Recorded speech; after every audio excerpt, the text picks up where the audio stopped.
All right, so I'll ask that question again. Is that book backwards or forwards?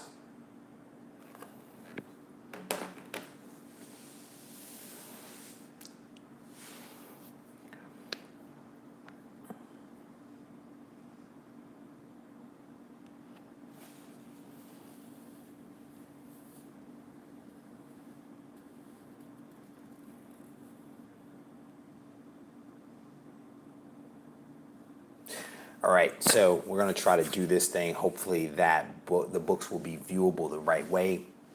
I have been a little challenged as of late with doing live broadcast for whatever reason because the system likes to flip my images and everything shows up in reverse.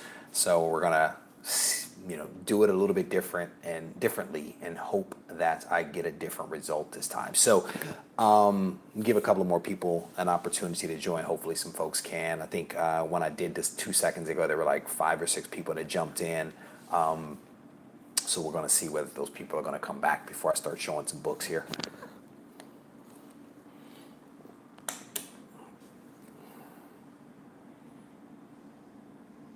Oh, Jason Pete, thank you, brother. Sign behind me shows up right. Thank you, I appreciate that. Just Pete, how you doing? Oh no, just Pele. Just Pele. How you guys doing? We are going to try this live video thing one more time. I have been encountering all kinds of difficulties with going live where it likes to flip everything, so I'm glad to hear that I think things are showing up the right way. So previously when I went live, I shared with you guys some of my books, the 9.8 slabs that I have in my collection, and that seemed to be pretty well received, so I thought that I would try the live thing one more time to like make sure that it's working and use this as an opportunity to show you guys some 9.6s in my collection. Travis, we are not, wait a minute. What books do you have that are 9.6? Maybe we can work out an arm wrestling agreement here. So I want to show you guys some of the 9.6s that I have in my collection. I've been having an interesting back and forth with somebody on Instagram, and we were talking about, after my 9.8 video, 10s, and I was saying I had never seen a 10. Certainly haven't seen one in person, but I've heard about 10s. And so every time a 10 pops up on Instagram, he tags me now. So I was like, unicorns do exist, I guess. ASM 252, wow, congratulations. Congratulations, that is awesome. I have, what, an ASM 252, I think mine is a 9.6, I want to know. 252, it would have to be in, I can't remember off the top of my head. New Mutants 87, maybe there is a New Mutants in here. So what I'm going to do is kind of show you guys a couple of books, and as we go, maybe have some conversation, kind of like what we're doing right now. So the first book I'll show you is one that I've already shown because I was trying to test out this concept. So this is Miss Marvel #1, and this is a variant cover, 9.6. And I have actually had this book in my collection since I grabbed it off the shelf while I was living in Maryland at the time. And this is the first time that Kamala Khan actually becomes the new Miss Marvel. And I actually really like these covers. For whatever reason, I just like the sketch-like variant of it, where it's like the artist is almost like testing out the look of the character, the design of the costume, the look of the accessories. And I just think it's really cool. They actually just came out with the Thor version of this that I almost picked up because I just think that those are cool for whatever reason. But I've been trying to cut back on the variants, despite some videos that are going to be coming out soon. I am trying to cut back on the variants. So the boy who had 7, brother, thank you for that video you did earlier today where you actually explained your name, because I thought that I knew what it meant, but when I watched your video earlier today, I actually knew for certain, so I appreciate that. Jason P, you got that Thor? Brother, I had it in my hands, and it was on its way to the counter, and I actually decided to put it back. But for whatever reason, those type of covers just really captivate me, So yeah, boy who had 7, definitely do. I am also jealous of your comic book setup, the wall that you have there. And I guess I should start off. I probably should have done this at the beginning. Started off with a good piece of news. I told you guys that we had sold our house, and we actually got a ratified contract today on a new house. And so I mentioned that because I will have an official comic book room, which is kind of cool. It might be more like a corner of a room, but it's still a comic book room, you know, versus now where my comic books are essentially stored in closets. And I film in the kitchen, you know, because this is one room that has decent light where I can actually do it where my children can't hear me, you know. So, was it? Yeah, so that Thor, I actually really enjoyed that Thor 1. I enjoyed the cover of the regular book. I enjoyed the story, but the artwork was garbage. In my opinion, I thought the artwork of that book was complete garbage. So, yeah, I was a little disappointed ultimately with that Thor book, to be honest with you. But super excited about the comic book room. You know, literally, the wife just asked me, you know, about 15 minutes ago, like what I was thinking about for the room and how I wanted to design it. I honestly haven't even gotten to that point. I'm just happy now that I have a place for my family to live, because we literally sold our house a couple of weeks ago and we were looking for a house. And in San Francisco, it's a little bit of a challenge, right? Because houses go so fast, people literally pay cash for houses. So there's a little bit of stress there, but thankfully that stress has been alleviated because we found a really nice house that I think the family can be happy in. And secondarily to that, there is also the comic book room, right? So at some point, I'll start to give thought to what that'll look like. But I've actually been favoriting videos on YouTube of guys' comic book rooms and setups so that I can kind of figure out what I want to do with my own setup. Yeah, the art was trash. Story was decent. At some points, I think the artwork for me kind of distracted from the story, but I generally like the story, and I'm not a Thor fan at all. So this is a book that I've actually shown before. This is Hulk #1. This is a Ed McGuinness variant, and this is a homage cover going back to the first Hulk. And this is a pretty solid book. I actually noticed today when I was pulling the book out, this goes back to something I've spoken about and will continue to speak about. When submitting books to CGC or whoever, it's important to actually pull the books out and look at them. And it wasn't until today that I noticed that there is actually a non-color breaking tick right on the spine of this book, and I didn't actually see it until I caught it in the light, and that's probably why this book isn't a 9.8 versus a 9.6. So again, that there's no one's, you know, it's not anyone's fault other than my own, because I probably should have gotten the book pressed before I had it graded. But even with that, it came back at a 9.6. So because we're kind of on this theme, if you will, of books that I've, you know, had for a long time that I picked up off the rack, we're going to do Amazing Spider-Man 361. This is the first appearance of Carnage. And this is, well, the first full appearance of Carnage. And again, this is a book that I literally picked up off the shelf back in the day when I was riding my bike. I had to find the right way. I'm actually looking at this thing. It's a little difficult for me. I used to ride my bike to the comic book shop. And so, wait a minute. There we go. I think that's right. Yeah, riding my bike to the comic book shop to pick up books. And this is one that I've had for quite some time, but a very nice copy of Amazing Spider-Man. So, what are you guys saying here? Love that book. Carnage is a mean dude.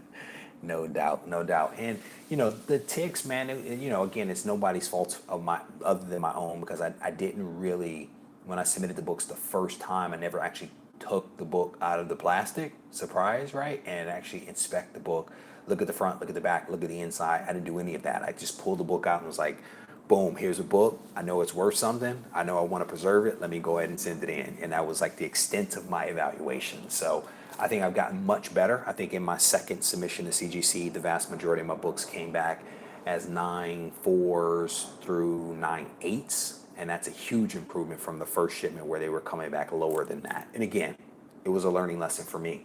And I know, Boy Who Had Seven, you made a comment on someone's video earlier today about where to submit books to get pressed. And honestly, I've had that same kind of internal dialogue myself about where to send books. And I've actually decided that the best place for me to do it is to actually just send them to CGC and let CGC actually press the book for me and then grade it. And And my reason for that is I tested out a guy who did an amazing job pressing some books for me. The problem was when the books were being shipped to him, the books got damaged by the postal service. And so he had to not just press the books, but he had to repair the damage that was done. And ultimately, he could only repair some of it. So the books come back, and the books were worse than when the books went. And that was because the postal service didn't treat the books the way that they should have been, despite the packing job that I did. And so my thought was, if I send them out to be pressed, then they have to be shipped. There's some risk there. They get pressed by the person, they get sent back to me, there's some risk there. Then they've got to be bundled up again and sent to CGC, and there's risk there. That's 3 shipments where there's a likelihood that something can get damaged. And so my thing is, why do that? Why not just send it to one place and let them do it all? And yes, maybe it's more expensive, but for me, the risk and the danger outweighs that cost element. So just something to kind of think about, you know. Canadian, what do you do?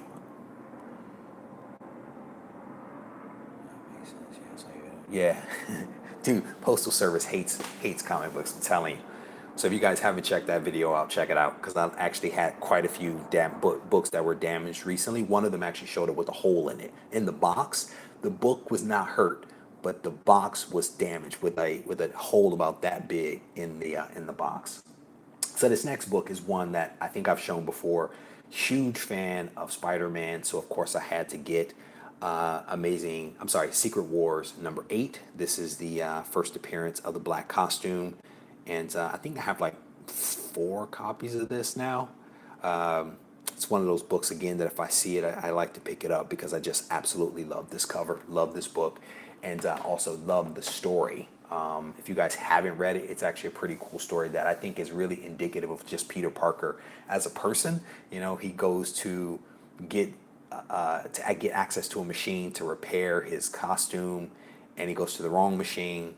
That machine gives him a uniform that turns out to be an alien symbionite that tries to take over his body. I mean, it's crazy. It's crazy. It's just definitely a Peter Parker kind of moment.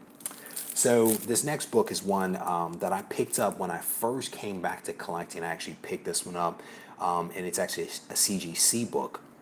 It is actually, I believe, the first appearance of Thanos, and this is Avengers 125.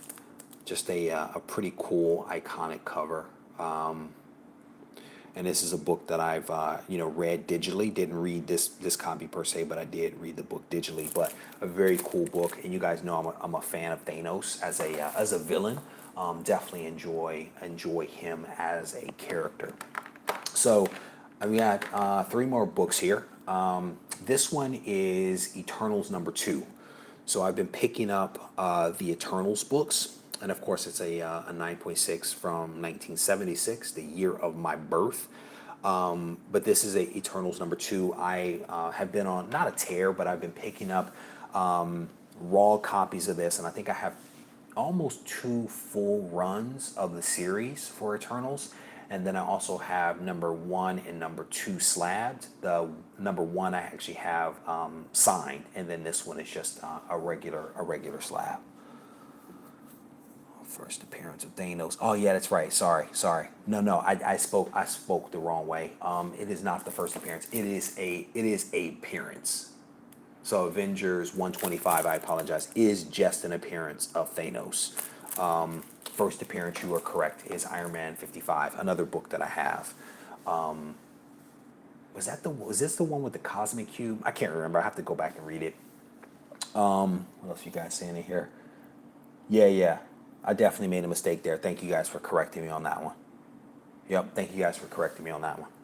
So the next book, what's the order here? This was part of the second shipment of books that I actually sent in to CGC, and it was Amazing Spider-Man 794. This is where we start to get into some of the Red Goblin stuff, but a pretty nice book. I have I think multiple copies from 794 all the way through 800. And I have videos on that if you guys want to take a look at that. But a pretty nice book. And of course, I have the 795. Another really nice book. Pretty high grades for, I mean, they're modern books, so they should be 9.6s, 9.8s, but it's also a black cover. And I bought a couple of these trying to find one that was a pretty decent copy to be able to send in. I think I have, like I said, multiple copies of that. I'll probably send the other ones in to get them graded at some point potentially. So those are essentially the 9.8s that are in my collection. I'm thinking about recording a video of the 9.4s. As I was going through my books today, I realized I had a ton of 9.4s. Not as many 9.6s as I thought. I think I actually have more 9.8s than I do 9.6s, but then I have a huge stack of 9.4s. So I may end up recording a video of those. Not going to go live with those, but I may end up recording something for you guys. Yeah, exactly. And I think that whole like Red Goblin run from Amazing Spider-Man, I think is one of those super popular things, which is why I have multiple copies of each issue all the way through 800. Yeah, yeah. And the others, so I think what happened is when I sent in my second order to CGC, I want to say that those books, the 794, 795 had just come out, and at the time I think I only had like one copy of each, maybe two. But those were like the last couple of books that I dropped into that invoice of I think it was like 25 books that I sent in, and then I went out and got some others, and then of course the rest all the way through 800. And so at some point going to bundle those up and send it off. I am still on the fence, and I'd be interested in what you guys think.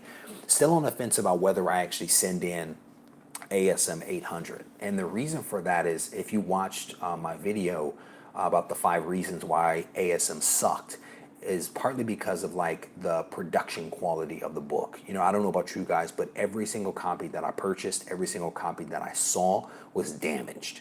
And so I'm curious, like, do you guys think that CGC is going to ignore that production damage, or do you think that they're going to grade them as if they were any other book? So I'm just curious about that. Seem to always get them getting 9.6s, 9.2s, very few 9. Yeah. JD is saying that 795 through 801 is collectible. Absolutely. I haven't actually picked up 801 yet. I'm waiting for some time to go to the shop to grab it. I have a couple of those set aside. So, Just Pele, I'm curious if you get your books pressed by CGC or whether you get them pressed by somebody else. I'm just curious about that. Waiting on shipment for. Ooh. JD, congrats, brother. Hopefully that arrives soon, right? It's been what, 3 days? Yes, you may have like, I don't know where you live, but hopefully it arrives tomorrow, because otherwise, it'll be Monday? Because I can't recall if they deliver on Saturday. I had a fun time pressing my own books. Oh, that's cool. That's cool. So, Just Pele is talking about cleaning and pressing his own books. I think that's kind of cool. I watched a couple of videos on it. I don't know that I have the patience for cleaning and pressing my own books, to be honest with you. I mean, it would definitely save some money, right, given what CGC charges for cleaning and pressing. But in addition to the cleaning and pressing, the time that it takes. So if you can do it yourself, I think that's a great skill to have. 2 copies, and they definitely weren't 9.8s. Yeah, brother. I'm hesitant to even send in the 800s because they're definitely not 9.8s, and I wonder if they're even going to be 9.4s, to be honest with you.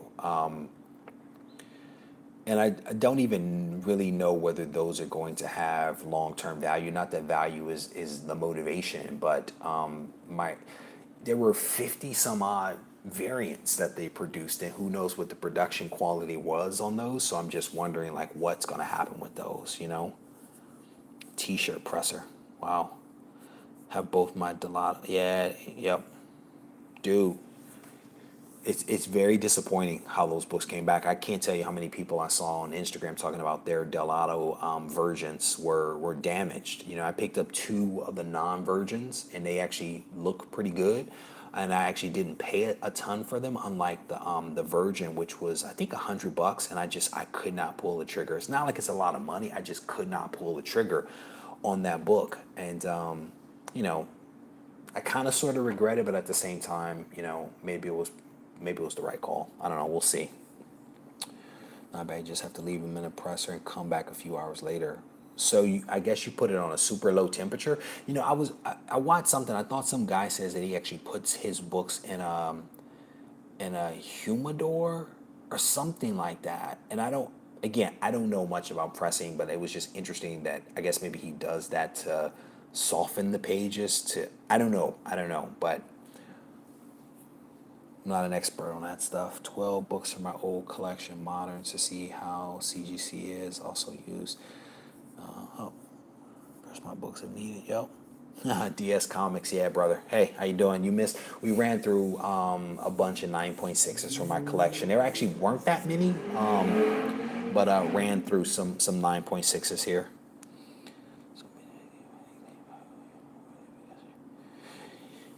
Yeah, so that's kind of where I guess I trailed off on my thought there. Boy Who Had Seven is I was thinking, should I even send mine in, knowing that they may not come back at the right grade, versus buying some now versus waiting that are already graded, because that may just be an easier way to go. And I have a video coming out. I have one video out now where I'm talking about like why I get books graded, and then I have another video coming out where I'm actually talking about why you should get books graded. And it's a little tongue in cheek, as you'll see when I ever let that book. I'm sorry, whenever I let that video go.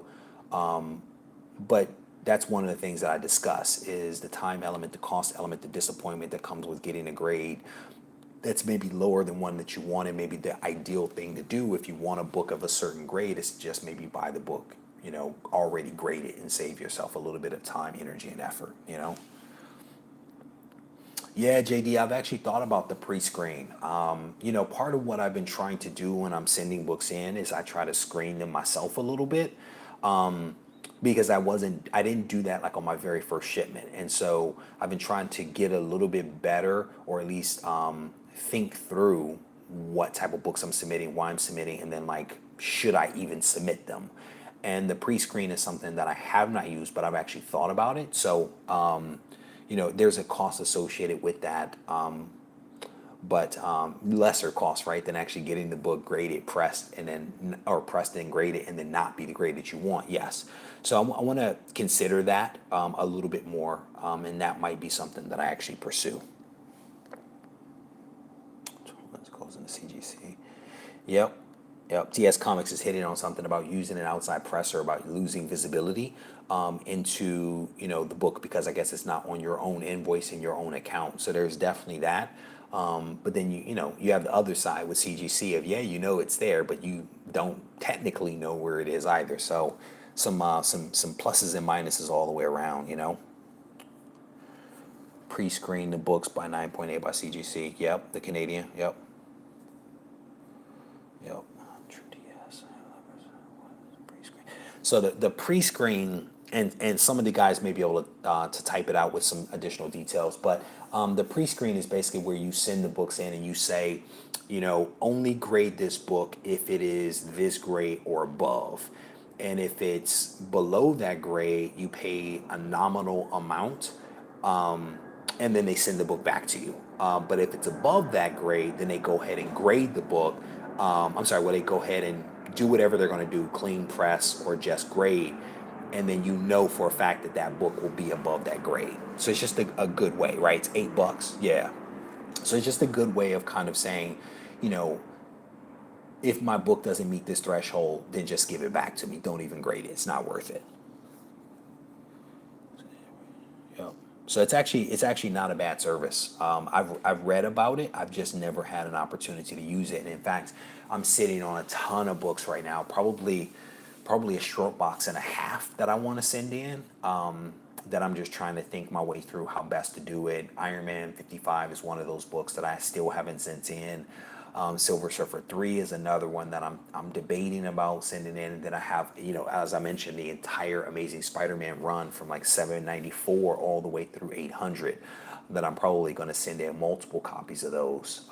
So I just need to, get up off my butt and actually bundle these things up and send them in.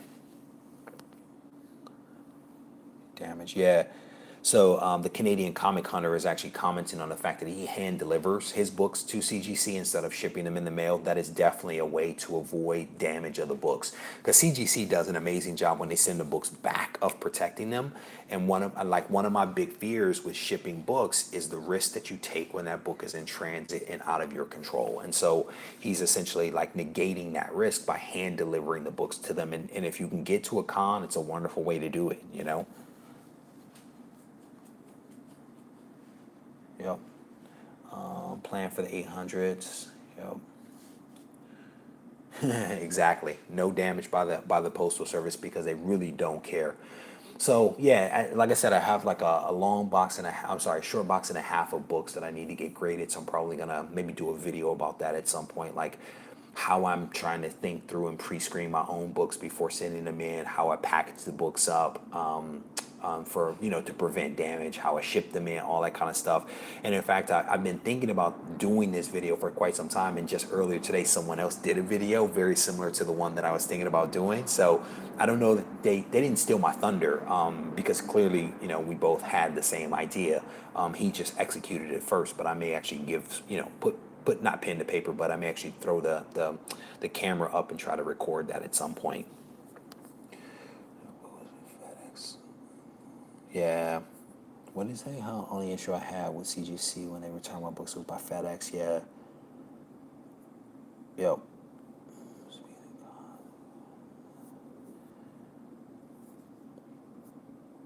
Yeah. So I actually I've only been to one con in the last 20 years, so I am not the person to answer that question. I think maybe some of these other guys can tell Boy who had seven some recommendations on cons, because I'm definitely not an expert in that.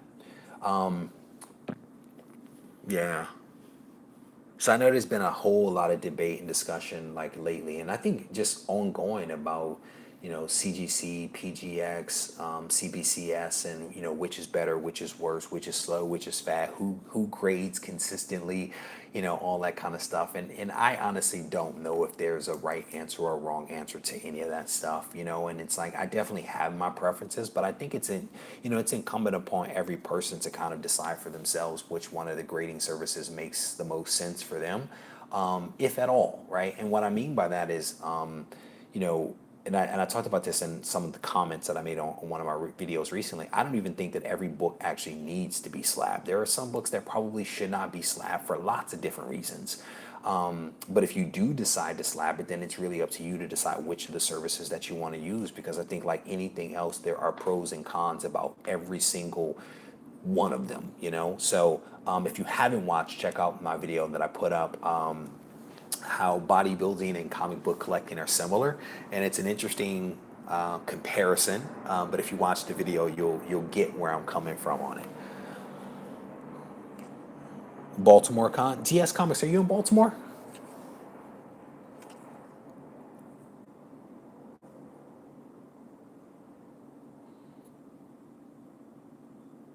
No, I actually I know Key Comic Collector made some changes to his apps recently, where it's now a subscription based thing. I actually haven't subscribed to it. I mean, I liked the app when it was free, and I have not investigated whether the paid version is something that I want to do.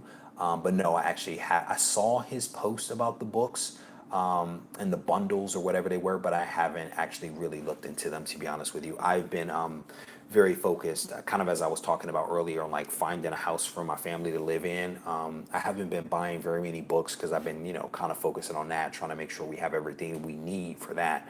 But now that that's kind of wrapped up, we'll see what happens. But why do you ask? Is there a reason? Is there a reason? So he basically did a tremendous amount of work. Nick did a tremendous amount of work on getting that app up and running, and a lot of work, building the database of all the first appearances, all the key books, the meanings behind them, the values, the 3 month average, if you will, of eBay sales. And so I think he's looking for a way to kind of monetize that and to recoup some of the money that he spent on the app. And so I think he's come up with some new features, like hot books or something like that. There's a couple of really new cool features in there. but I haven't really looked into them enough to know if it's something that I want to pay for, because I think it's like a $1.99 per month or something like that, which isn't a lot of money, right? But if I'm going to pay for something, I want to make sure that I'm going to use it, and I just haven't had the time to look into it, you know. So DS Comics about an hour away was funny, and I didn't know that. I actually went to college in Washington D.C. and lived in D.C. and Maryland for about 12 years off and on total. I went to Howard University right there in D.C., and then I still own some houses in Baltimore City. So not a huge fan of Baltimore, but yeah, I still own some property there. So pay $50, okay, yeah. Finance, yeah. So, JD, I was curious, why did you ask about Key Comic Collectors boxes on eBay? Did you buy one? What was your thought about them? Yeah, 18th in Connecticut. Very nice. Very nice. I actually, I had some good times, man, in DC. U Street was always my place when I was in college. And then later in life, right before I moved to California, where was I moving? Right before I moved to Florida, I was down on 8th Street. 8th Street had changed a lot by that point. There was a lot of really nice clubs and bars and stuff like that right on 8th Street. So you bought two. What'd you think? Did you get them yet? What'd you think? Yeah. So somebody was making a comment here about CGC stuff. So I have this basically, a long box and a I'm sorry, short box and a half of books that I need to send in, and it's everything from like modern books to some Silver Age books, some I think some relatively valuable books that I want to make sure I protect. So I'm probably going to do two separate invoices, probably two full invoices for each one. And I want to spend some time actually going through the books to make sure that I'm selecting the best books, given that I have multiple copies of some of them. The older books, it'll be that book. Like, it'll be a question of not, you know, which version. It'll be, do I send this book or not? And I actually just picked up some My Lights and fullbacks. I'm actually waiting for them to arrive, because my thinking is, again, not all books need to be slabs. So some of the books that don't make the cut for CGC encapsulation, I may actually put in a My Light to give it a little bit of extra protection. So it'll be my first experience using My Lights and fullbacks and halfbacks and all that other kind of stuff. So it'll be an experience for me, something I've never done before. So I'm actually looking forward to that. But again, I think I'm going to send in probably two full invoices. And I know for a fact that the moderns, I have at least a full invoice. The older books, I don't know if I have enough good books to fill out an invoice. So I need to spend some time kind of going through some boxes to make sure. Yeah, Fells Point, Inner Harbor, both awesome places. That Inner Harbor is a really cool place to visit. But outside of that, not much. Not much. Warren Bucks. Yeah, I've seen guys do those mystery boxes and stuff. Never really done that. I saw one on Instagram. The guy was supposedly in one of the mystery boxes. There was I think it was ASM1. I was like, I honestly feel the same way about a mystery box that I do about a raffle. I am not a fan of the raffle, and in fact came this close to recording a video about raffles, because I'm not a fan of raffles. But I didn't, because I don't want to offend anybody. What are you saying here?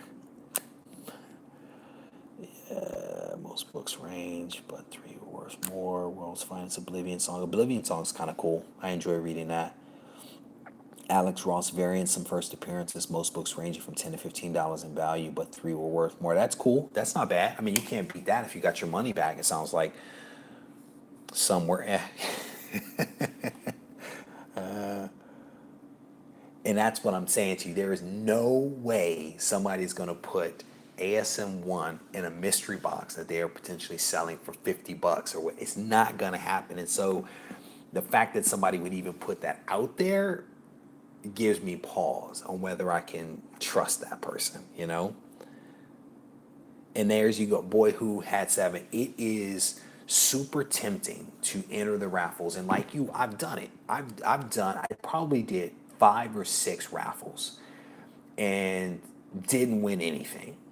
And then I sat down and actually one time I actually did the math on the main and then the satellite, because they had a couple of mains and a couple of satellites, and I did the math on it, and the money that they collected off of those things was actually double the value of the book.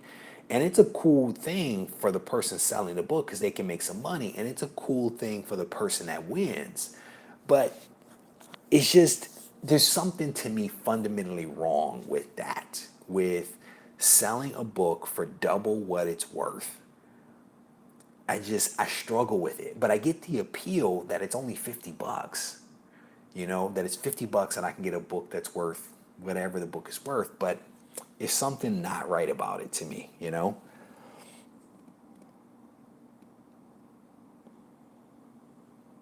For the seller. Exactly. Oh, that's a 350. Ooh, that hurts.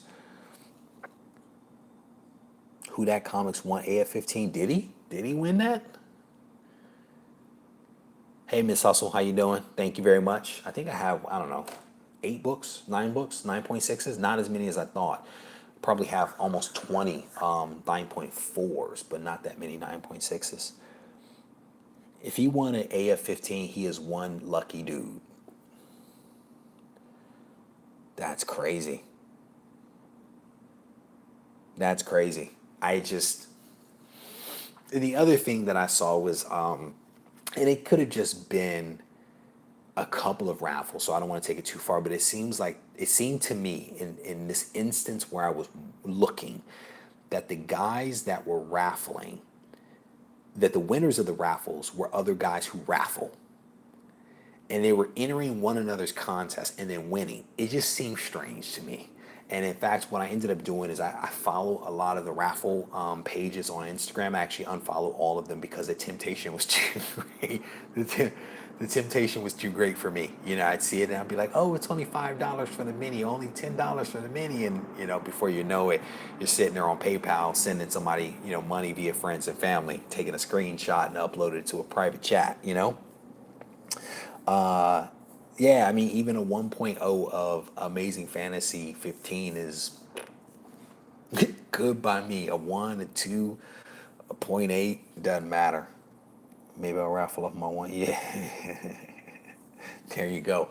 And I actually thought about it. I thought about doing a raffle. I just struggle with it. It's also a lot of work, right? Doing the different satellites and the minis, and then collecting the money, and then doing the fee where you're capturing, what is it, raffle.com or whatever, random.com, whatever that app is. I mean, it seems like a lot of work, but I guess there's also a lot of money to be made. It's just not my thing. Overpricing the raffle. Yes, yes. Boy, I'm telling you, if you pay attention, it seems not right. And maybe it is random, maybe it's just chance, maybe someone's super lucky. It just seems not right to me. And I've said this before. I said it, or maybe I'm saying it in a video that's coming out about like grading comic books. If you start to question it and you start to wonder about the integrity of something, then maybe you shouldn't be involved in that thing. And that's basically what I did with the raffles. Is I removed myself from that situation because I didn't quite trust it, and I've been okay with that. Yeah. Tony, definitely less risk, brother. Less risk for sure.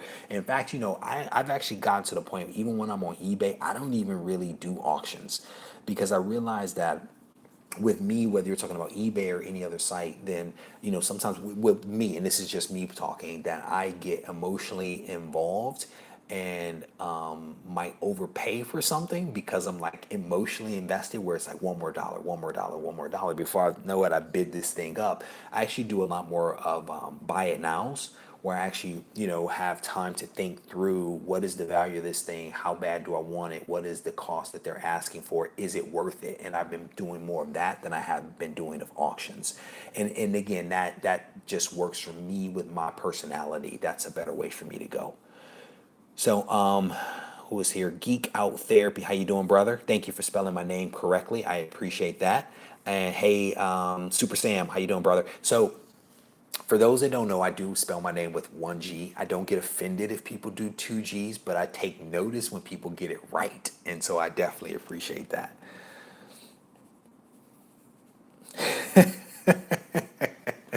Boy, he likes seven. Brother, you might be more like me. I'm telling you, I don't make the best decisions when it comes to stuff like that. And in fact, like I was bidding one time on a lot of low number ASM. So we're talking three, four, like single digit ASM. And my emotions got the best of me. I realized that my emotions were getting the best of me.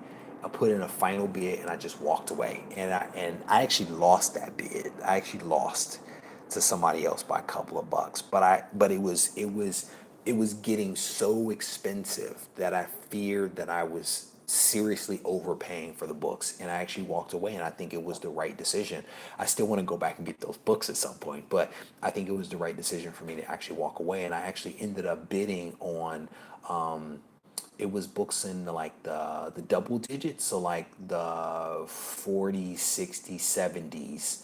I actually won that lot for less money and got multiple copies of those books. Were pretty happy with them. Sold off the extras because they were actually doubles and triples. In some cases, actually sold off the extra books and was able to buy some other books as a result. So it worked out better for me. Pay for a bunch. Yep, can't lose by a dollar. Yeah, brother. Same here. Won so many. Pope, you are correct. But again, it's an emotional thing, and if you're not paying attention, you will overpay, and then you will regret it. And that's to me, that's the worst feeling, is that this collecting and buying books. I think it should be about the experience. It should be about an enjoyment, and you should never buy a book that you regret. Like when I bought X-Men #1, and it was the best decision ever. I did a lot of research on that book. I bought the book, and I couldn't be more happier with that purchase. I have never regretted it because I made an informed decision over time based upon market conditions and my desire, and it was the right call for me. Yes. Yes. Watching RB3's videos, his investment videos, you can learn a lot from those videos. I mean, he takes his time, he does his research, and he gives you things to think about, which I think is great. And more people honestly should probably watch RB3 videos than he gets a low number of people, and there a lot more people should be watching his videos because they really are excellent videos. And I've recorded videos saying that I think they're really good. Brother, it was yeah. So a boy who had sevens talking about walking away. Yeah, it was a hard decision, man, because I really wanted those daggone books, and I still do. But the price was ridiculous. The price was ridiculous. But it was hard. I literally was in my room, and my family was in another room. I was literally in my room bidding, and when I realized what I was doing, I put a bid in, and I literally closed my laptop and I walked out of the room, and I didn't go back for like an hour. And I had no clue whether I won at that point. I just needed to get out of that situation because it was not a good one. So, do I have Amazing Fantasy 252? Yes, I do have. It's not Amazing Fantasy. Sorry, Amazing Spider-Man 252. I have Spectacular Spider-Man 90, and I have Marvel Team Up 141. All of which are technically the first appearance of the black costume. Not sure why you asked, but yeah, I do. I actually have all of those books and a couple of copies of them. Reviewing it for my birthday in a week and a half. Got PGX 9.8 in the CGC. Good luck with that. Let me know how that goes. First Spider-Man comic I ever read. Wow. Oh, the X Men 7. I'm sorry, X-Men 1. Yeah, yeah. It was a big book. It was a big boy book. I felt like my collection had really reached a certain status when I got that book. What was crazy is I still want Spider-Man number one, Amazing Spider-Man 1, so I may get that at some point, and that'll be official. That'll be official for me. So, Real Super Sam, good move. RB3 is a solid dude. I actually won, speaking of contest, right? I actually won his contest. And there's a video up that I put up. He sent me a ton of books, including a Jim Lee signed book. So I thought that was really cool of him. 9 months old, Deckers. Oh, that's cool. Scotty Young covers. That's cool. That's a good idea.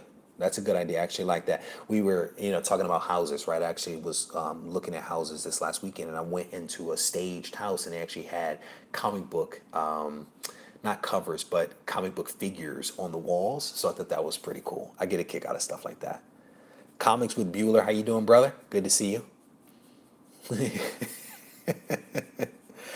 RB3 definitely needs more subscribers. I don't know why he doesn't have more subscribers. He's putting out some good content. So if you guys are not subscribed to him, I would definitely check him out. Comics with Bueller just got here. He's got a Thunderdome style giveaway contest that he's doing. So if you're not checking him out, I definitely encourage that as well. These are all really good guys in here, man. I mean, I follow and watch all these guys in here. So whether you're talking about Boy with Seven, DS Comics, Comics with Bueller, I watch all these RB3. I watch all these guys, so definitely check them out. So I wanna wrap this thing up. I am glad that I finally got the video to shoot the right way. I'm going to run back through the books for you guys one more time so you guys can see it, just in case you joined a little late. But I'm glad that the video finally worked. The problem is now that the camera's turned away from me, I actually can't see myself here. I have to look down here to be able to see myself. So it's a little harder for me, but it is what it is. We'll deal with it. So run through the 9.6s one time for you guys so you can see what I have here. Eternals number 2, and hopefully you'll be able to see it. Eternals number 2. ASM 795, pretty solid book. ASM 794. Avengers 125, early appearance of Thanos. Got it right this time. Personal favorite of mine, Secret Wars number 8. Absolutely love this cover. ASM 361, first appearance of Carnage. Hulk 1, homage cover to the original Hulk 1. And then last but not least, Miss Marvel number 1. This is when Kamala Khan becomes Miss Marvel. So those are the 9.6 slabs in my collection. If you haven't seen the 9.8 video that I did, it is backwards, but you can still enjoy it. And then I may record the 9.4s. I have a huge stack of those. I may record those and post that up at some point. So yes, I will definitely get ASM 1. I was literally looking at the book yesterday after the Fox Disney deal went through. I was literally looking at the book yesterday. I will probably get that book at sometime soon. The first priority, of course, was the family home and all that kind of stuff, and that stuff's been settled. We have to move, and then we have to make some improvements to the house and all that good, the new house and all that good stuff. But when I say soon, I'm speaking, the next 8 months, 9 months, something like that. So as always, thank you guys for taking the time to watch my video. Thank you for interacting with me on this live feed. I absolutely enjoy this format and love chatting with you guys. If you have not subscribed to the channel, I encourage you to do so. There is some amazing videos that I've posted up. I probably have 7 videos in the queue right now to be released to you guys, and I'm slowly going to be releasing those videos talking about a host of different topics. So again, subscribe to the channel, hit that little bell